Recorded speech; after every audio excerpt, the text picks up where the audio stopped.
कि अगर मैं झूठ बोल रहा हूं तो मेरी औरत को 3 तलाक और बगैर हलाले के निकाह नहीं होगा।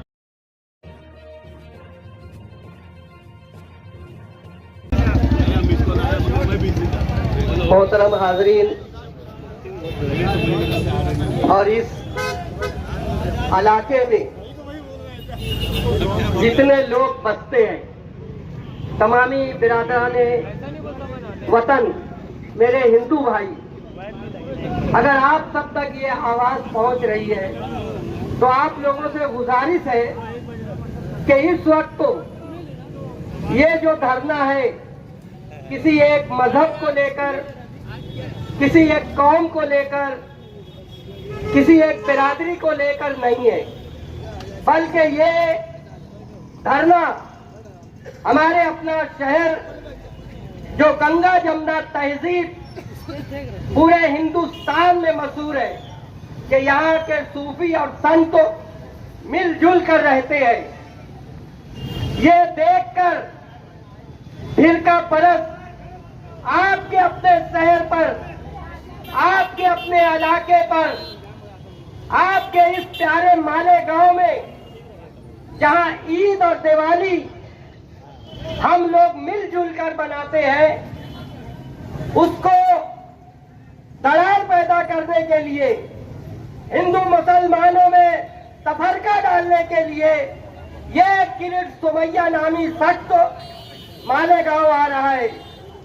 होना ये चाहिए कि जो मेरे हिंदू भाई है वो उससे सवाल करे कि आज आपने जो आरोप लगाया है, जो इल्जाम लगाया है, तो आज तक कोई एक बांग्लादेशी या एक पाकिस्तानी या एक चीन, जापान, अमेरिका का आदमी, कोई एक शख्स तो आपको मिला क्या? अगर नहीं मिला तो आपको और भी काम होगा। बराए मेहरबानी हमारे हिंदू मुस्लिम इत्तेहाद को जब लश्कर वाली ईदगाह पर हम नमाज पढ़ने जाते हैं तो हिंदू भाई वजू के पानी का इंतजाम करते हैं। जब घर की यात्रा आती है तो मुसलमान फूल बरसाकर उस घर की यात्रा का इस्तेकबाल करता है।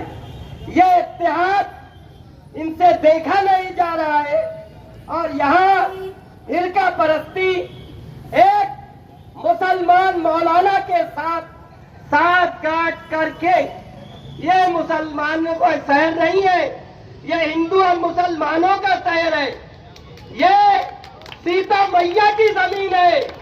यहाँ रावण के कदमों की आग महसूस हो रही है।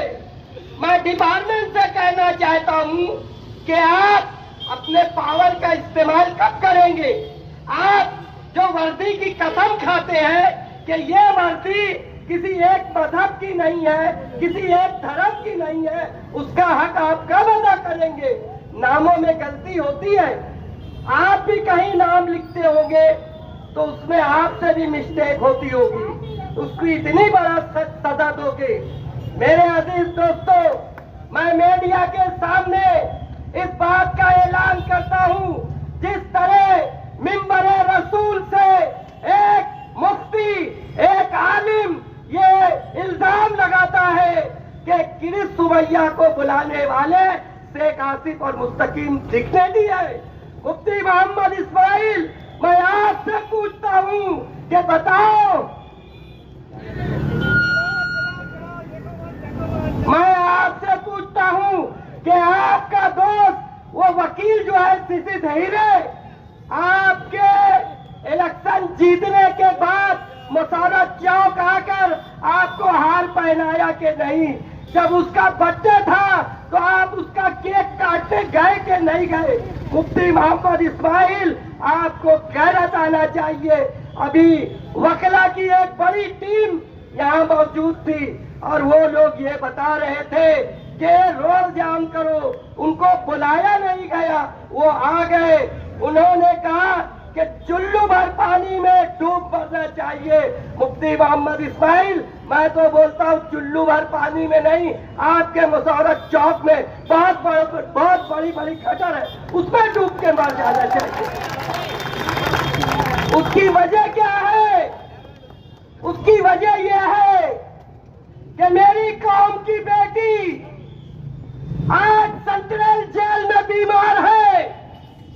अगर आपके घर की कोई पर्दा नसीन ख्वातीन इस्तेमाल करने वाली आपा उसके नाम में गलती होती तो क्या आप इसी तरह चूड़ी पहनकर पान दुकान पे बैठे रहते?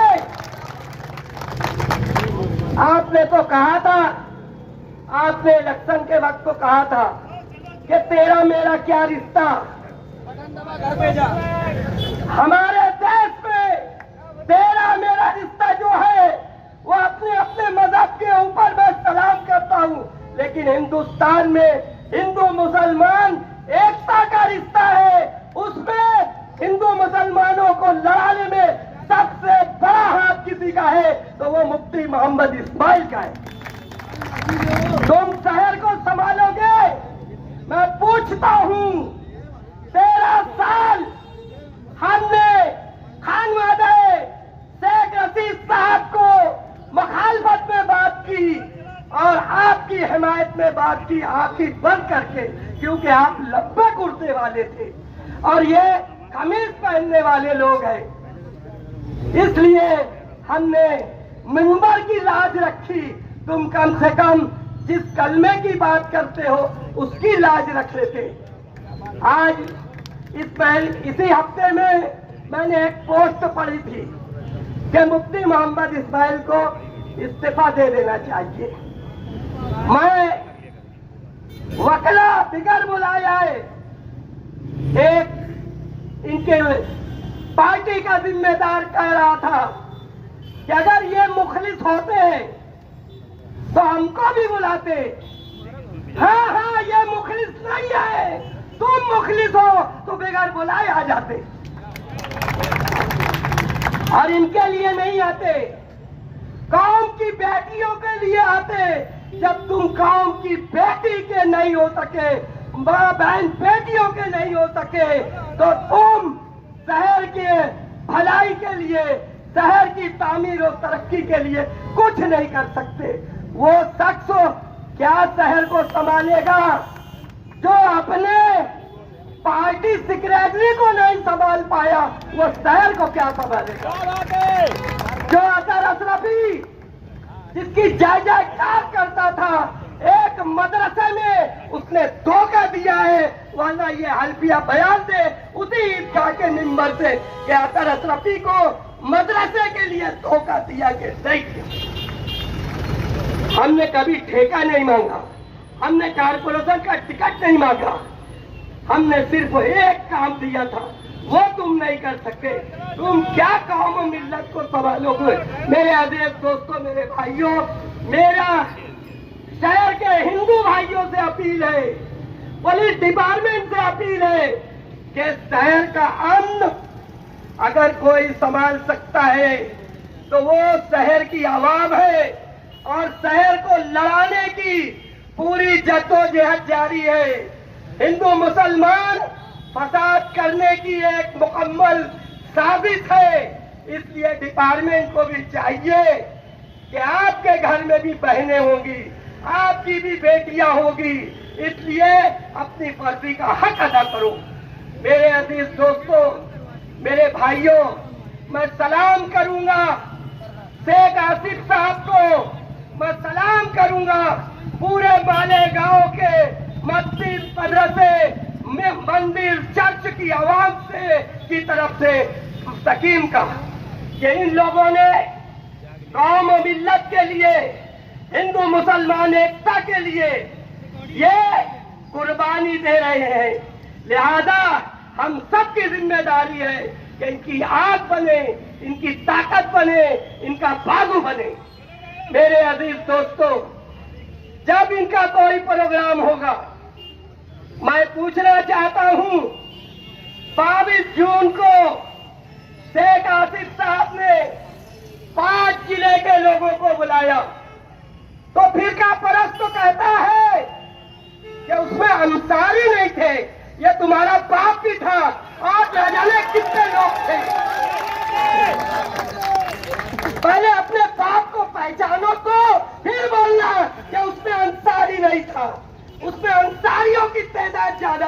और यहाँ भी अंसारियों की तादाद ज्यादा है। ये नुक्ता मैं खुलेआम साबित करूंगा, मेरे पास प्रूफ है। ये अंसारी, शेख, सैयद, ये झगड़ा लगाने वाले का नाम मुफ्ती मोहम्मद इस्माइल है। तुम अंसारी हो, तुम अंसारी हो, तुम बोलते हो कि जब शेख आसिफ बंबई पद यात्रा लेके जा रहे थे, बोले उसमें अंसारी लोग नहीं है, उसमें बुनकर लोग नहीं है। मेरे अजीज दोस्तों, मेरे भाइयों, मैं तो बोलता हूं इस मौलाना का कोई इलाज करो, कोई फुकझरवा जटागीर को लाओ, इसको बड़ा कोई खप्पीस लगा। क्यों? एक रोज बोले अतर भैया मेरे पास 2 मुवक्किल है। मैं भी डर गया यार, मैं इतनी बार किछौछा जाता हूँ, मेरे पीर साहब लोग कभी नहीं बोले मेरे लगे एक मुवक्किल है, इनके लग 2 मुवक्किल है, अपने को तो बहुत बावजू आना चाहिए। तो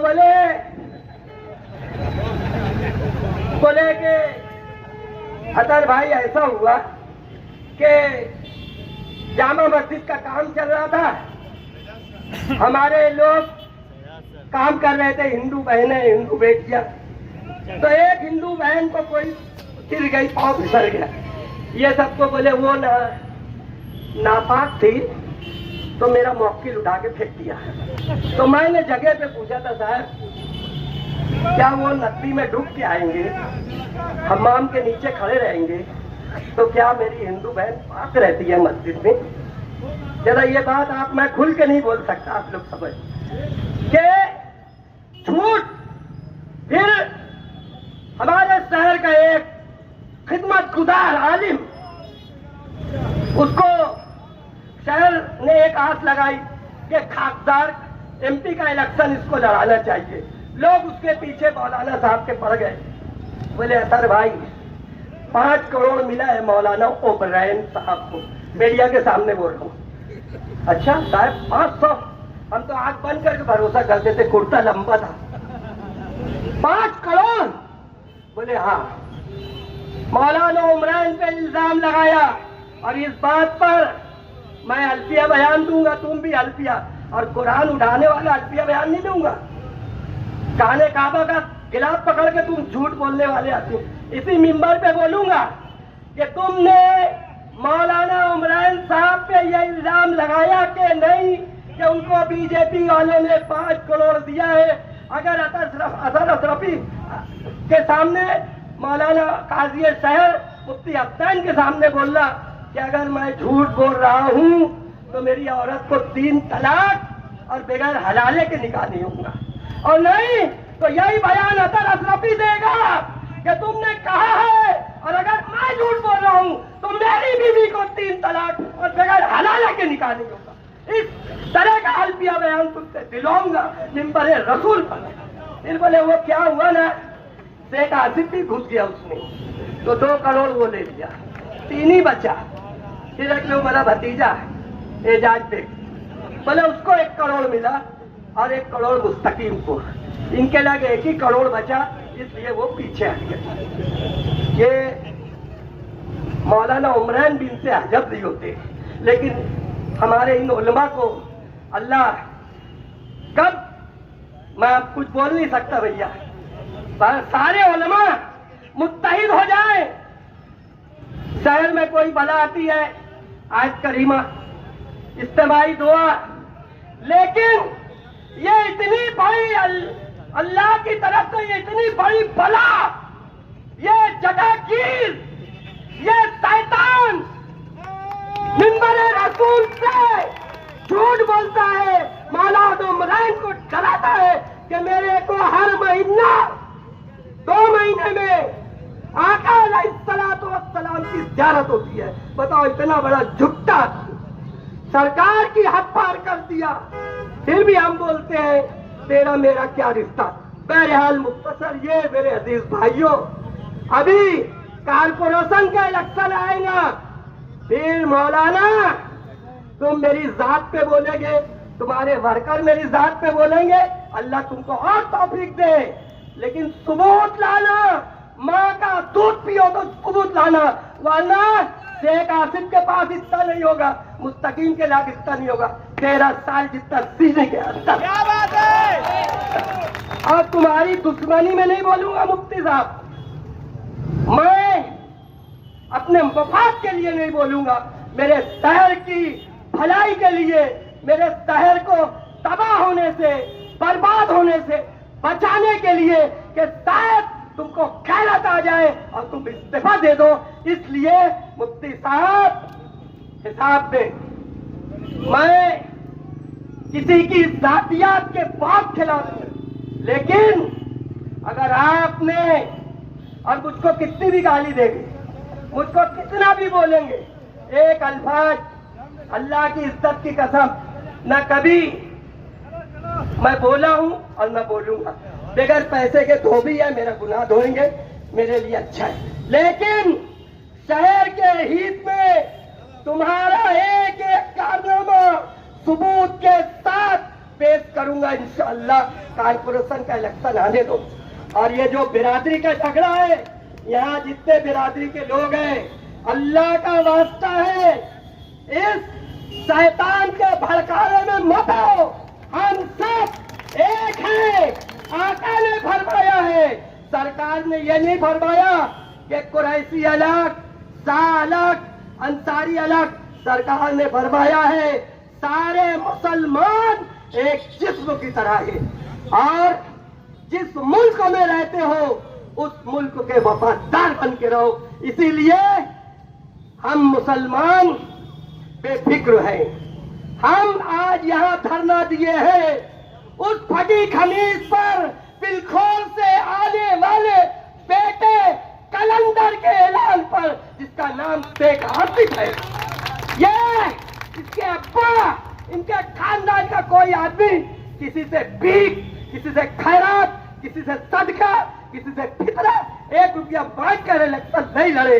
ये लोगों पर खर्चा करते हैं। जब होता है बोले खोटे चप्पल पे आए थे, अगर टूटे चप्पल पे आए थे, तुम्हारे बाप दादा अहमदनगर से कैसे आए थे वो भी बताओ। आज तुम्हारे भाई मुफ्ती मालिक कहाँ लूट चला रहे हैं जरा वो भी बताओ। मोहम्मद मौलाना इब्राहिम भैया और घर की खातिर कहाँ से कमाई करके ला रहे हैं वो भी बताओ। अरबों की जायदाद तुम्हारे पास है, वो कहाँ से आई वो भी बताओ। दूसरों को मत बताओ। ये खिदमत करने वाले लोग हैं। और मेरे अजीज दोस्तों और मीडिया के साथियों, यकीनन इस शहर की तबाही में एक मौके पर ये जाबिर है ना, ये मुंह का बहुत तेज है, इसके कैमरे के सामने और संभल के बोले 13 साल तो यकीनन 13 साल शहर की तबाही में मेरा भी हिस्सा है। इसलिए शेख आसिफ खानवादे से, मोहम्मद मुस्तकीम डिग्रेडी फैमिली से और आप सबसे मैं माफी मांगता हूँ। अल्लाह ताला मेरी उस खामी को माफ करे और पूरी जिंदगी कफ़ारा अदा करूंगा उस आदमी के खिलाफ। इनकी हिदायत में आप सबकी हिदायत इंशाअल्लाह। और शहर की तामीर और तरक्की होना चाहिए। मैं पूरा मालेगांव घूमकर रशीद साहब से मैं अपनी बात खत्म करता हूँ। आसिफ साहब, मैं आपके वालिद मोहतरम से उम्र में 2 साल बड़ा हूँ।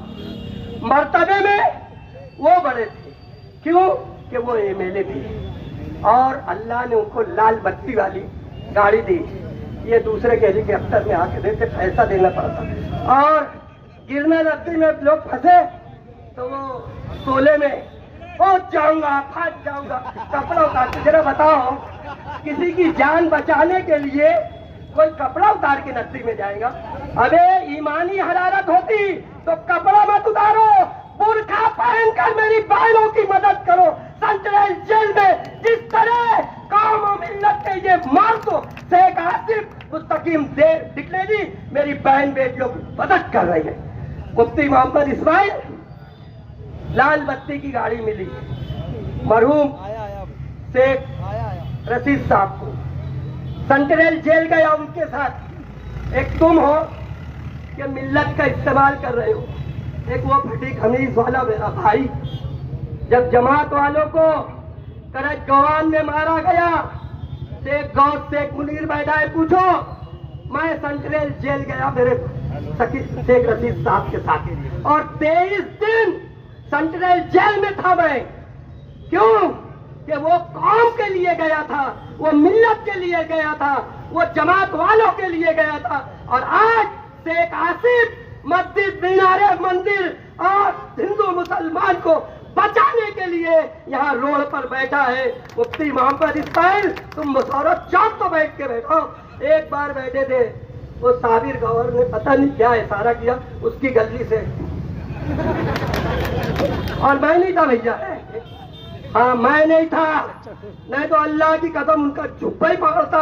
भागना नहीं, भागना नहीं। और वो भी भाग रहे साबिर गौहर की गली से, चौड़ी गली से भागते, बारी गली से क्यों भाग रहे? तो मेरे अजीज दोस्तों, मेरे भाइयों, आप लोगों से मौसम, ये भैया क्या लगा आपका, ये भी मेरे साथ थे सेंट्रल दिल्ली, है कि नहीं? हाँ, और वहां मैं इमामत करता था 23 दिन। और एक अनपढ़ दारुल उलूम देवबंद मजलिस सूरा काजीम रुक ईदगाह का खतीब जामा मस्जिद का इमाम, अरे मैं उसके जिसके पीछे आलमी शोहरत याफ्ता साहब शेख आसिफ मुस्तकीम डिग्निटी साहब, एक बात तवज्जो कर ले बस, वाखिर दावाना अल्हम्दुलिल्लाह।